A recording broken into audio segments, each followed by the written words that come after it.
Our next presenter is not on the agenda. However, we were delighted to find that he could make it this morning. We had initially invited Laurie Swim, who is the widow of Gaylord Swim, and Laurie is a former member of our Board of Trustees. She was going to share with us just a little bit more about the history of American Heritage School and some of the horizons of the school. She could not make it, but the Swim's eldest son, Stan Swim, who is an American Heritage School parent. He is also the president of the GFC Foundation, one of the major benefactors of American Heritage School, the former acting president of the Sutherland Institute, and the current chairman of the board of the Sutherland Institute, and I might say a longtime personal friend of mine. Stan agreed to come and share on behalf of his family a little bit of that perspective, but also on behalf of the Anderson family. The Swim family and the Anderson family go back a long time. I'd like each of the descendants of those families who are here, or relatives of those families, to please raise their hands. Okay, we've got probably a half dozen here now. We honor you. We stand upon your shoulders and the sacrifice of your families. Without further ado, let's turn the time to Stan Swim for just a piece here on the history and the horizons of American Heritage School.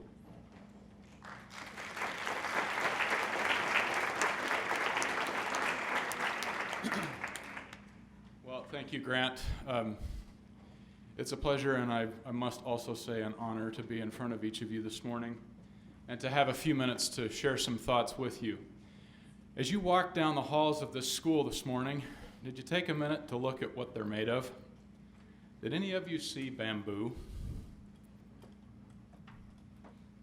You've probably heard this. Bamboo is a very quick-growing plant, but it is a very long-rooted plant.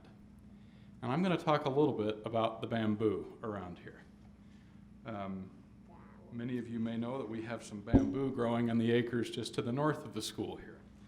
Bamboo takes 5, sometimes more than that, years in the ground before it produces a single shoot. There's no evidence that anything will come of that. It takes, to Dan's point a couple of minutes ago, tremendous patience. And yet, when the time is right, the growth is staggering. So I want to talk a little bit about the bamboo here. And I would invite you to think about some of the bamboo in your life as I do that. In the 1960s, you know that this country was a pretty turbulent place. As a matter of moral climate, political climate, lots of things were messy. And there's probably no year messier than 1968. That's the year that Martin Luther King was assassinated, that Robert F. Kennedy was assassinated, that there were protests at the Democratic National Convention that started fires all over the city of Chicago. It's a year that made all kinds of messes. Do you know or remember what the capstone of that year was? It was a quiet moment broadcast from 250,000 miles away as the 3 astronauts of Apollo 8 read to a listening world the story of the creation. Now, that was a controversial thing at the time. But sometimes it's darkest just before dawn. And it was 1969 that, as the training school at BYU closed, that Brother Anderson, Professor Anderson from BYU, some of his colleagues and family, felt a keen desire to have their children and their grandchildren, and they were thinking in those terms, weren't they, Liz? Have an opportunity to learn light and truth in an atmosphere where revealed knowledge and human knowledge work together, with revealed knowledge taking the lead. That was important. And they knew from what they'd just been through how important it could be. Getting the school started was a highly sacrificial, difficult endeavor. There was a real scramble to even find a building to hold school in. Eventually, within a couple of years into things, a schoolhouse was found here on the Canyon Road, just north of the Purple Turtle in Pleasant Grove. You've probably driven past it. It's where John Hancock Charter School is today. But Elder Benson, member of the Quorum of the 12 at that point, helped the school locate that building and purchase it from the church. That debt incurred to buy that building was a real burden on the operations of the school, and it was a widow named Mrs. Green who never had a child here, who finally made the heritage, in a financial sense at least, come true for the school. Heritage meaning the gift that you and I give to someone who follows us, that we pay for with our effort, but whose fruit they will enjoy. Now that word has an opposite: mortgage, the debt that will survive you when you die. And I don't think it's any accident that that little piece of history is what it is. And so not only do we stand here in the debt of the Andersons for the vision to create this institution, we also stand in Mrs. Green's debt, and I wanted to make sure that her name was mentioned anytime we talk about this.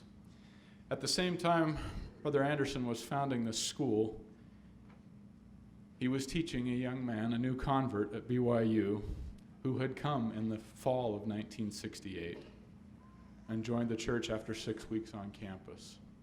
That young man was my father.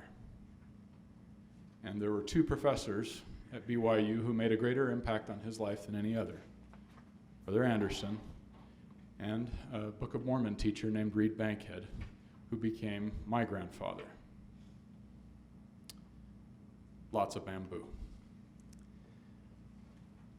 For 20 years, this school operated on a truly sacrificial footing. Teachers were paid after all the other bills were paid, so they truly got leftovers. There wasn't any such thing as a teacher salary here.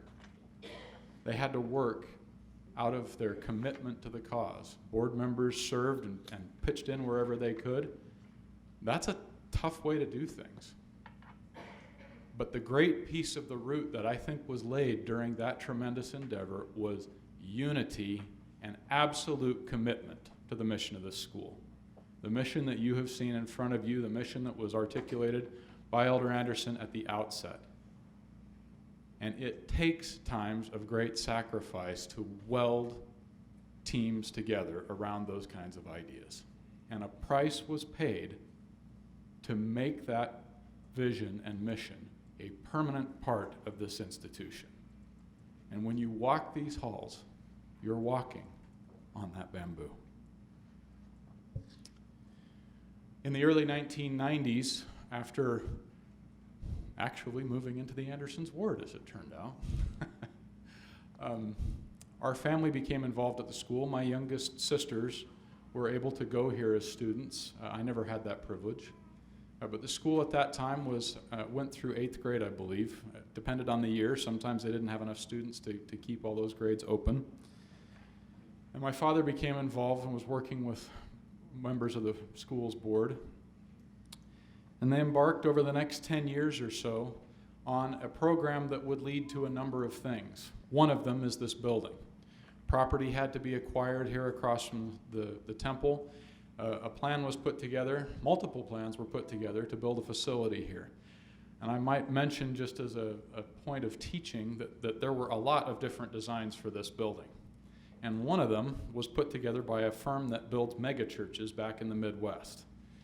It was meant to, again, from the sacrificial footing that had run this school for so long, it continued that ethos. It would have cost roughly $5 million to build a building like that.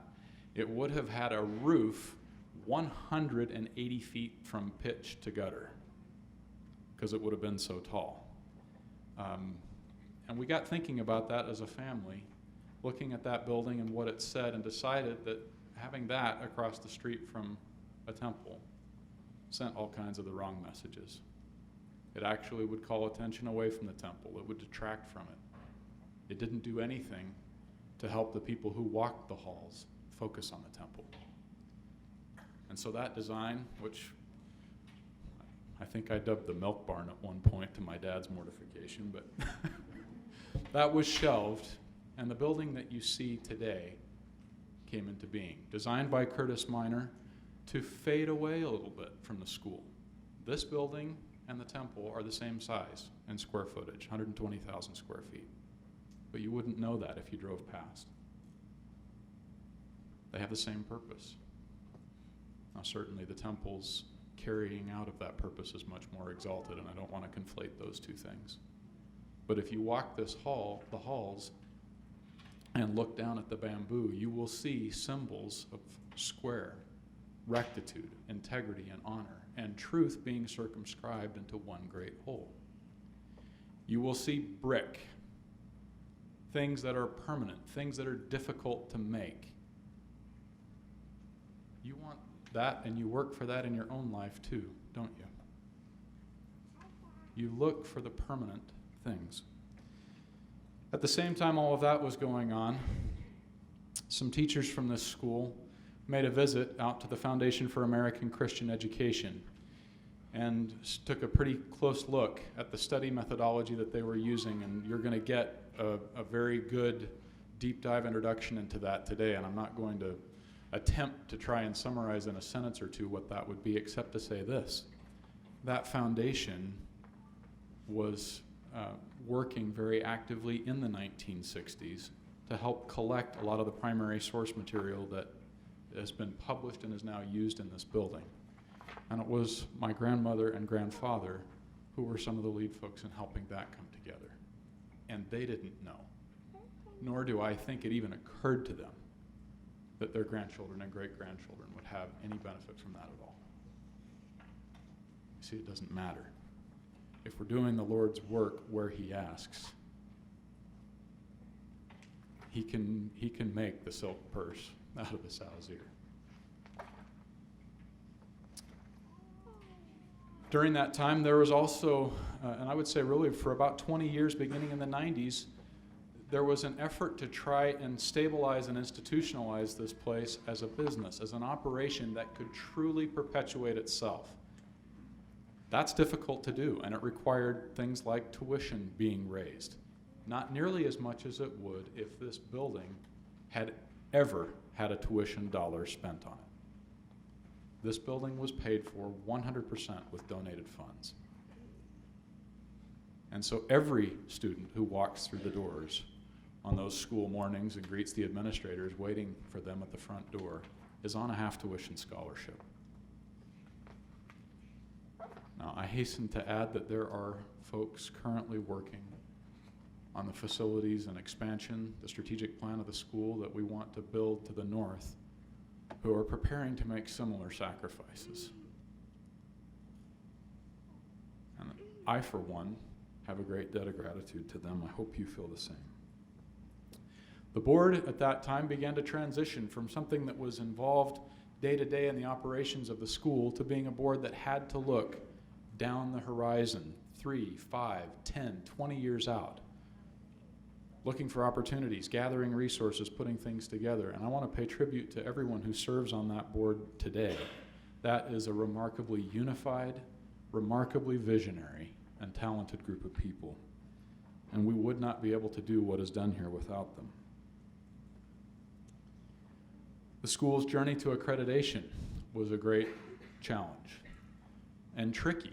If you're running an operation like this where we want to focus so specifically on gospel truth, how do you do that in a way that you still are in, let's call in the world but not of the world, right? You meet standards that our students need to meet to be competitive in this world and yet still raise them in light and truth. That's a difficult dance.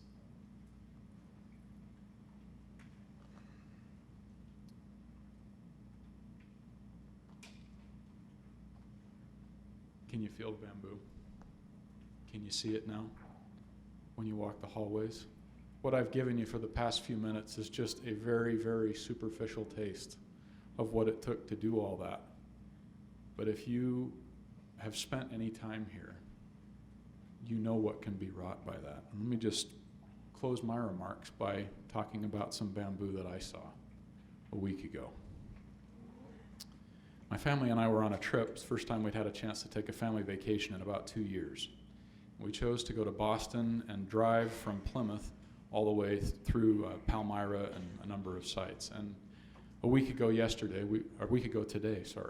we were in Fort Ticonderoga.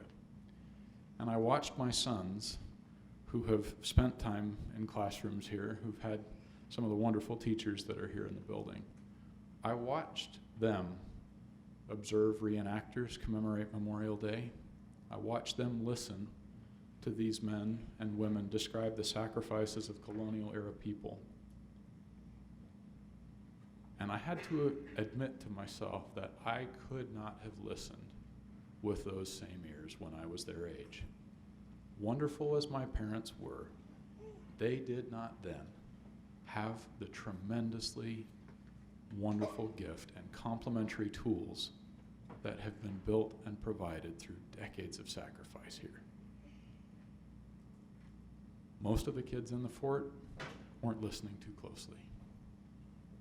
But I didn't have to tell my sons to listen, and it's not because, as some of you teachers can attest, they're really peaceful, calm individuals. That they're not. It's because they understood what they were watching.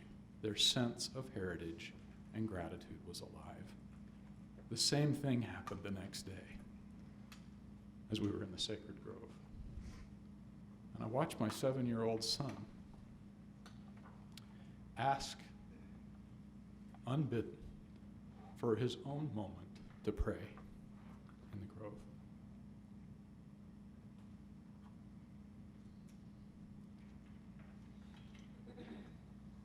If we accomplish nothing else here, we exist to serve you as parents in helping bring your children to Christ and make them the best servants of His that they can be in this life. Each of us, I hope, will pursue the same goal. Each of us, I hope, will find a way as part of this institution, as part of your own schools and families, to make that same kind of contribution.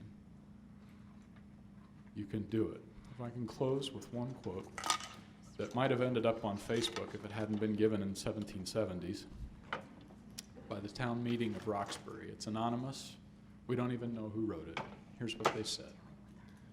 Our pious forefathers died in the pleasing hope that we, their children, might live free.